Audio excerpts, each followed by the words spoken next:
मेरे जीवन की जिम्मेदारी मेरे पास है। आपका कर्म ही आपका भाग्य बनाएगा। कोई दूसरा इंसान आपके बारे में क्या सोचता है, क्या करता है, उससे और आपके जीवन से कोई रिलेशन नहीं है। यदि ऐसा होता तो वाल्मीकि जी से जाके पूछिए। जो वाल्मीकि बने ही इसलिए क्योंकि उनको यही भली भांति ज्ञात हुआ कि जितने भी रिश्ते वाले लोग हैं उसको भोगने के लिए तो तैयार हैं, पर उसमें पाप के अंदर कोई भी आपका भागीदार नहीं बनने वाला है। कोई भी आपका भागीदार बन ही नहीं सकता है।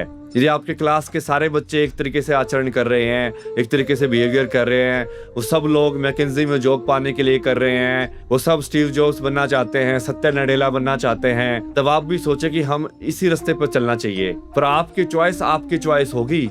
चाहे कोई कुछ भी कर रहा हो, चाहे समय कैसा भी हो, चाहे समाज कैसा भी हो, कैसी भी स्थिति आपको सत्य पर नहीं चलने का बहाना नहीं देती है, क्योंकि वो विधान है ही नहीं इस प्रकृति का।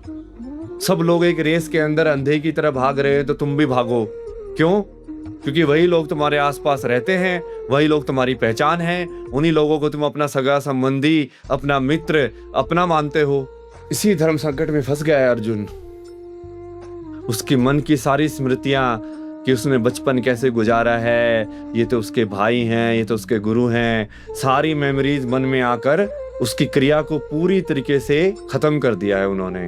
उसके हाथ नहीं उठ रहे। अब जब समय आता है हमको जब अपना ही कोई हिस्सा मारना पड़ता है सच्चाई के रास्ते पर चलने में, साधना के रास्ते पर चलने में, जब हमको अपना ही कोई हिस्सा मारना होता है तो वही हमारी परीक्षा होती है कि क्या हम जिस स्मृति को, हम जिस पहचान को हम अपना मान रहे थे, क्या हम उसको खत्म करके एक नई पहचान बनाने के रास्ते पर चल सकते हैं।